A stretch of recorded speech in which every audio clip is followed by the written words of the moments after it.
你为家人操碎的心，为什么到头来换来的却是抱怨和疏远？这是不是让人感到心寒又不解？明明出发点是爱，结果却伤了自己，也伤了亲情。扎心的是，一个不敢直面的真相是，你那份沉甸甸的爱，可能正在慢慢毁掉你最亲的人。听起来残酷吗？但这正是不少家庭中正在发生的故事。然而，多数人宁可疲于奔命的操心，也不愿相信这是真相。要承认自己一直用错了方式去爱，实在太不容易。所以才说，有 99% 的人不敢直面这个问题。大家宁愿继续在关系中内耗，也不想放下执着，改变自己。但那些少数清醒的人已经证明，只有勇敢正视这个真相，才能真正解脱自己和亲人。反观那些活得通透的人，他们对亲人反而显得有点冷酷。他们不会整天为别人瞎操心，哪怕面对最至亲至爱的人，也懂得保持适当的距离。难道通透的人都无情无义吗？其实恰恰相反，这种冷酷背后藏着大智慧和真慈悲。所谓的冷酷到底，并不是要你断绝亲情，不管不顾，而是以清醒的方式去爱，做到既不让自己累垮，也不让对方沉溺。我们从小就被教导要关心他人，尤其要对家人掏心掏肺。父母常说，一家人就要互相关照，长辈教诲我们要无私奉献，社会也赞美那些为家庭鞠躬尽瘁的人。然而，你有没有发现，过度的操心反而往往带来相反的效果？许多父母事事为孩子包办，到头来孩子不但不感激，反而嫌烦。很多子女对年迈父母过度干涉，父母也觉得窒息。还有的夫妻一方对另一方管得太多，关系反倒紧张破裂。这究竟是为什么？难道关心也有错吗？其实问题不在好心，而在方式。过度操心本质上是一种失衡的爱，混杂了控制欲和恐惧，以为把对方的一切揽在自己手里，才能确保他们顺遂平安。可现实是，你越想掌控，对方越想挣脱；你越是唠叨叮嘱，对方越是充耳不闻。亲人之间很多矛盾，正是由太过关心引起好心换来怨言的戏码，你不陌生吧？也许你满腔热忱劝父亲戒烟，他却恼你多管闲事；你替儿女安排好生活，他们反而嫌你管太多。这类情况屡见不鲜，其背后揭示的人性真相是，没有人喜欢自己的人生被他人操纵，哪怕那个人是至亲至爱。俗话说得好，管他人一分，他人心中便增一分怨。在人际相处中，尤其在亲情里，过犹不及的道理格外明显。你以为无微不至的关怀能拉近距离，却不知距离太近反而带来压力和反感。每个人内心都有渴望自主的一面，当这份边界感被亲人的爱所侵犯时，本能反应往往不是感恩，而是反弹。越是亲近的人，越需要尊重彼此的边界。这句话听上去矛盾，却是维系和谐的真理。还有一句扎心的话，人是叫不醒的，只有痛了才会醒。很多道理你苦口婆心说了100遍，不如让生活给他上一次刻骨的教训。你替他把路上的坑都填平了，他永远体会不到跌倒后自己爬起来的力量。你把他该承受的苦都挡下了，他就学不会珍惜与成长。有些弯路必须他自己走，有些眼泪必须他自己擦。正所谓宝剑锋从磨砺出，梅花香自苦寒来，不经历风雨怎能见彩虹。温室里永远长不出参天大树，一位被庇护的人也难以成长为独当一面的大人。这不是冷漠，而是人生规律。雏鸟必须自己啄破蛋壳才能诞生，如果外力过早帮忙，雏鸟反而孵不活。同样，你不能替别人经历他该走的路，过度的保护和代劳其实是在剥夺对方成长的机会。中国古人很早就用寓言讲过这个道理。春秋时代，宋国有个农夫，嫌田里的秧苗长得太慢，每天去拔高幼苗一点点，结果秧苗全都枯死了。这就是著名的揠苗助长故事。父母过度为孩子操心，往往是在对孩子揠苗助长。今天帮他整理房间，明天替他完成作业，事事包办。孩子看似省心，实则失去了锻炼自立的机会。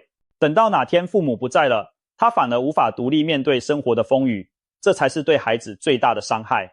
正所谓慈母多败儿，过分怜爱纵容，反而养不出坚韧的孩子。现代心理学还有个词叫直升机父母，用来形容那些如直升机般时刻盘旋在孩子头顶，密切监视干预孩子一举一动的父母。研究发现，在这种养育下长大的孩子，往往独立性差，抗压能力低，进入大学或社会后适应困难。反而那些从小得到足够信任和空间的孩子，更擅长自我管理，心理更健康。这更加证明了父母管得越多，孩子反倒越脆弱。同样道理，还有个猴子救鱼的故事。一只猴子看见鱼在水里，还以为鱼快溺水了，于是赶忙把鱼抓上岸救起来，结果鱼却因离开水而死。这听起来可笑又可悲，可细想一下，当我们不顾对方实际情况，一味替他张罗时，会不会也在做着类似猴子救鱼般的蠢事呢？除了害了对方，过度操心还会慢慢拖垮你自己。你每天为别人的事焦虑不已，夜不能寐，饭不好好吃，自己的人生反倒一团糟。中国有句老话，是非只因多开口，烦恼皆因强出头。太热心的管别人的闲事，只会给自己招惹麻烦和烦忧。平日里，你也许为亲友奔走相助，但转眼可能就卷入他们的是非恩怨，弄得自己心力交瘁。过度付出不但换不来相应的回报，反而可能搭上自己的健康与运气。有研究发现，总为子女操心的父母更容易患上焦虑症和抑郁症，常年提心吊胆，怎会活得轻松？中医也说，忧思过度伤及脾肺，一个人长期忧虑操心，脾胃运化会失调，呼吸变浅，脸色憔悴，免疫力下降。试想，如果你因为替家人操心而把自己累垮了，到头来谁来照顾谁？很多操碎心的父母晚年疾病缠身，其实正是长年累月为家庭劳神过度的恶果。更微妙的是，当你一味奉献却得不到期望中的感谢，内心难免滋生委屈与不满。你觉得自己为家人牺牲了这么多，他们怎能不理解你的良苦用心？于是情绪失控时，你可能甩出我这都是为你好之类的指责，可在对方听来，这种话只会加重内疚和反感，让亲情的裂痕更深。许多家庭悲剧往往不是没有爱，而是爱到失衡，爱得让人窒息。一方拼命付出，期待对方按照自己设想的道路前进，另一方感受不到尊重，渐渐心生嫌隙，甚至怨恨，最后两边都疲惫不堪，曾经的亲密关系也变了质。那么为什么我们明知操心劳神却常常停不下来？一方面是传统观念和责任感在驱使，另一方面其实也有我们自己的心理因素在作祟。对亲人的过度牵挂，很多时候出自内心的恐惧与空虚。父母担心孩子走错路，除了爱，也夹杂着对自身养育成败的焦虑，害怕孩子出了问题自己无法交代。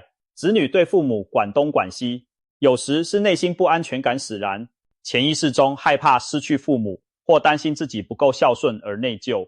还有一些人总喜欢充当拯救者，习惯替别人扛事，解决问题，仿佛只有被需要才能证明自己的价值。心理学家指出，那些总是照顾别人，为他人操碎心的人，往往是因为自己曾经缺乏足够的关爱，只能通过成为他人的支柱来寻找存在感。久而久之，他们只会在别人的生活里上心，反而忽略了经营自己，把牺牲自我当成获得认同的手段。但这种助人情节并不能真正让人满足，反而像一个无底洞，让人越帮越累，内心依旧空虚。与其如此，不如把时间精力投向自身，先学会关爱自己，强大自己，填平内心的缺失。只有先疗愈好自己的不安，我们才能不再以这种不健康的方式去爱别人。看透人生的人明白，凡事要有个度，所谓过犹不及，太过了反而不妙。这在亲情中同样适用，爱与责任也需要界限和智慧的拿捏。明代哲人王阳明就曾告诫弟子，别去过度操心他人，哪怕是血脉相连的亲人。一个人几十年沉淀下来的认知和习性，不是你三言两语就能改变的。不要试图替别人活人生。正所谓扶不起的阿斗，一个人自己不争气，旁人费尽心力扶持也是徒劳。每个人都有自己的人生课题，谁也代替不了谁。与其苦劝不休，不如静待花开。种子埋下，土里需要阳光雨露，更需要时间，谁也无法拔苗催熟。亲人的成长也是如此，急不来，只能慢慢领悟。当然，这并不意味着对亲人漠不关心，而是懂得把握分寸，点到为止。真正有智慧的长者，往往只是以身作则，用自己的人生态度去影响后辈，而不会喋喋不休地替他做决定。俗话也说，救急不救穷，有些忙可以帮一时，但帮一世只会酿成依赖和怨怼。可见智慧的亲情之道在于适时抽身，该你出手时尽力扶一把，平常时刻就站在旁边静静守望，让对方自己去经历风雨。设立健康的边界是通透之人对亲情的另一大智慧。心理学上有句话，边界感是对人最高级的尊重。再亲密的家人也需要保有彼此独立的人格和空间。没有边界的亲情关系，表面虽亲近，实则暗流涌动。试想，一对父母如果事无巨细地干涉孩子的生活，从穿衣饮食到交友婚恋，样样插手，孩子会有什么感受？年幼时也许会依赖顺从，但随着自我意识成长，十之八九会觉得窒息，渴望逃离。适度的距离才能产生美感，这对亲情同样适用。聪明的父母在孩子成年后懂得放手，把决定权交还孩子。成熟的子女也明白，不越俎代庖，不会过问父母的私事或替父母做晚年的决定。恩爱的夫妻则懂得给彼此留一些私人空间，各自拥有爱好和朋友圈，而不是每分每秒都腻在一起。尊重彼此的隐私和意愿，看似冷淡，实则对感情最好的保护。因为边界清晰了，彼此才能相处舒坦，角色分明了，家庭才能运转良好。举个例子，邻居张奶奶是个热心肠，但热心过了头。儿子结婚后，她依然把儿子儿媳当孩子一样管着，大到买房买车，生娃带娃，小到每天吃什么，家具怎么摆，她都要插手过问。儿媳刚进门时，出于尊重长辈，凡事忍让听从。可日子久了，终于爆发矛盾。她觉得张奶奶干涉太多，毫无自己的空间。张奶奶则认为自己为小家庭操碎了心，却落得不讨好。一来一回，婆媳矛盾升级，逼得儿子夹在中间，痛苦不堪。最终一家人关系紧张，日渐疏远。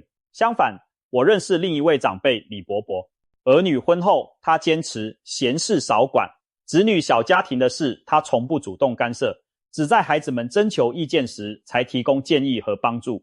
因此儿女非常感激他的开明，遇到困难也乐于找他商量。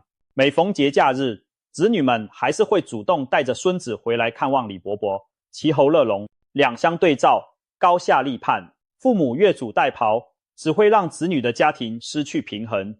懂得放手的父母，才能真正成全子女的幸福。再说夫妻之间，有位朋友小李，婚后凡事对妻子悉心照料，工作生活都替他安排好。本以为这样是体贴，没想到日子一长，妻子却感到窒息。原来小李几乎剥夺了妻子许多自主空间，他替他做所有决定，连他穿什么、交哪些朋友都要干预。妻子虽感激他的好意，但更渴望被当作一个独立的大人，而不是被当小孩管着。结果两人误会渐深，争吵不断。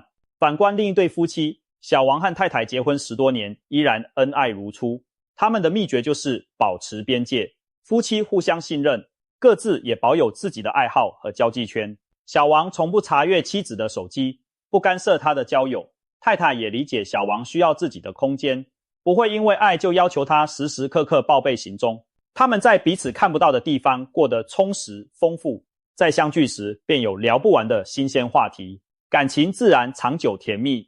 对比之下，小李用心良苦却弄巧成拙，而小王夫妇看似冷淡，却收获了更深的信任和爱情。可见夫妻间过度的操心其实是一种捆绑，束缚了彼此。给对方自由呼吸的机会，爱情反而能流动得更久更远。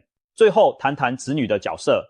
有些人成年独立后，反过来对年迈的父母产生过度保护欲，出于孝心，他们恨不得将父母的一切都安排妥当，不让老人累着，不让老人操心。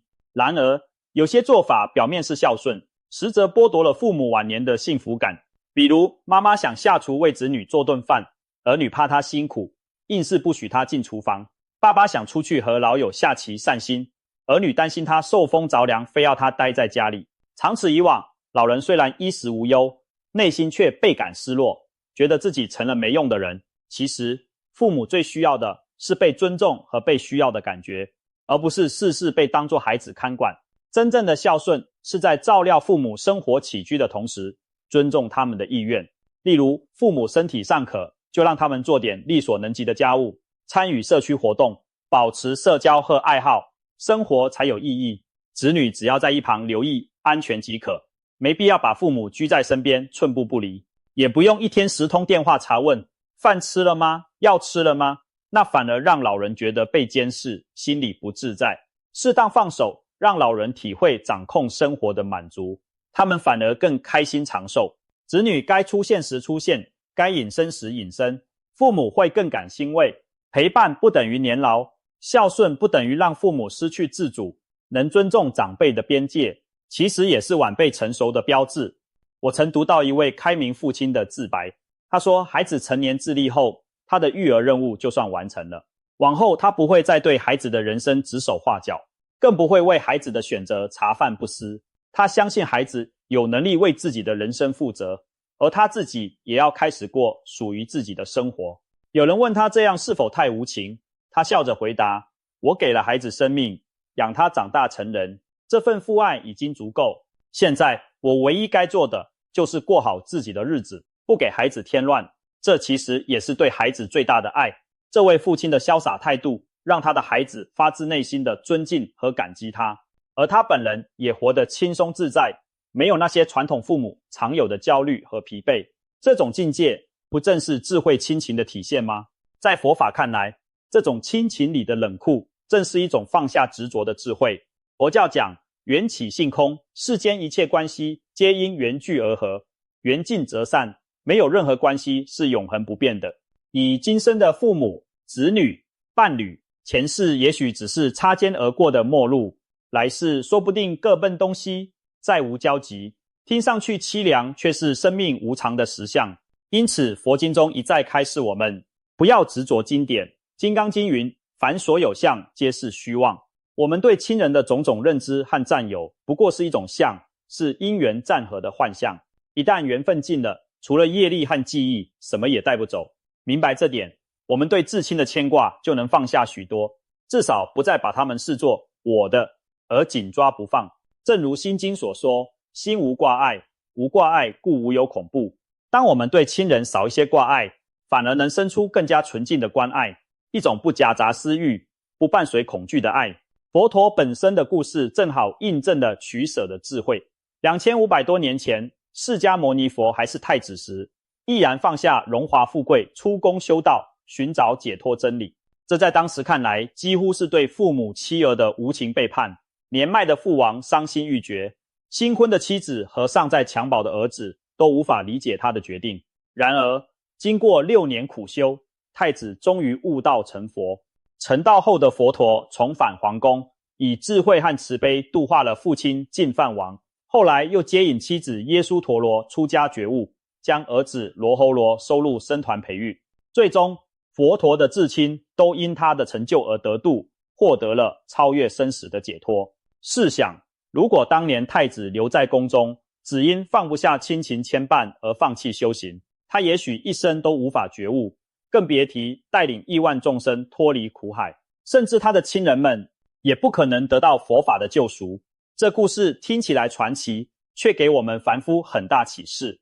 有时表面看似冷酷的舍离，实则是更高明的成全。当然，没人要求我们都去仿效佛陀弃世修道，但我们可以学到那份对人生真相的透彻理解，明白了无常与因果，就不再被狭隘的骨肉之情牵绊住未来的光明。佛教修行中，将这种超越执着、平等无私的心境称为摄与慈悲喜，并称为事无量心。修行慈悲心，并不是让人陷入悲悯的情绪不能自拔，而是要慈而不残，悲而不忧，最终还要放下一切执着而达到舍。对至亲至爱之人，我们同样需要学习这份舍心，不是不关心，而是不痴迷，不以自我的喜怒去干涉对方的命运。只有具备了舍的智慧，我们才能在亲人遭遇困境时保持冷静客观，给出真正有效的扶持，也才能在面对亲人必经的生老病死时坦然释怀，而不至于因无法接受分离而痛不欲生。简言之，拥有舍心，我们就能爱得深而不伤身，爱得真切又不至于缠绵成灾。或许你会疑惑，这样不再操心了，难道就真的对亲人不管不问，任其自然吗？当然不是。冷酷不等于无情，而是一种更高层次的关爱。表面冷是因为不再情绪用事，横加干预，但内心的爱丝毫未减，反而更深沉长远。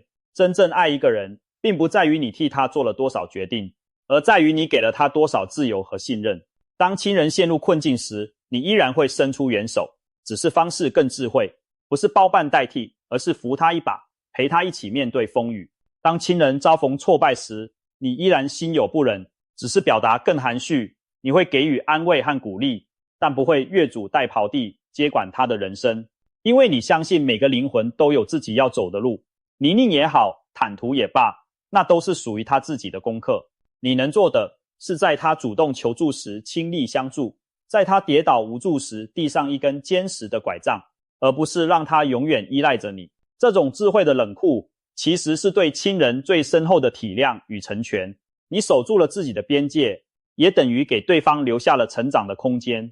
起初他们可能不习惯你的转变，甚至误以为你变得冷淡无情，但随着时间推移，他们会发现你尊重他的意愿，相信他的能力，反而更加感激你的信任。许多父母都有这样的体会，当你停止喋喋不休，孩子反而更愿意主动和你分享心事。当你不再横加干涉，孩子反而更乐于倾听你的建议。夫妻之间也是同理，彼此少一些猜忌追问，各自活得丰满充实，反而更觉对方迷人，婚姻更有新鲜的活力。退一步看，亲情不但没有变淡，反而更纯更厚，更加历久弥新。最后，我们不妨记住这样一句箴言：管好自己，莫替他人瞎操心。这话听上去简单，做起来却不容易。它需要我们克服内心的恐惧和占有欲，深信每个人都有属于自己的航线要驾驶。当然，在这条转变的路上，99%的人一开始都舍不得放手，因为习惯了操心，便以为那是爱的体现。但如果你愿意尝试改变，从现在起慢慢将注意力从他人身上收回一部分，你会发现自己的心情在变轻松，而亲人的状态也在变独立。让爱有分寸，让亲情有距离，并不会削弱你们的感情，反而会让彼此关系更健康稳固。别再替任何人瞎操心了，哪怕那是你最爱的家人，因为真正的爱从来不意味着让自己长线焦虑，更不意味着让对方永远停留在温室。学会这份冷酷，放下不该你背负的执着，你将以更从容平和的心态去爱，而你的亲人们也才能自由呼吸，在各自的人生道路上成长，最终收获属于自己的精彩与圆满。当你学会这份智慧的冷酷，你便站在了那1%真正通透之人的行列。到那时，你会惊喜地发现，原来亲情可以如此自在而美好。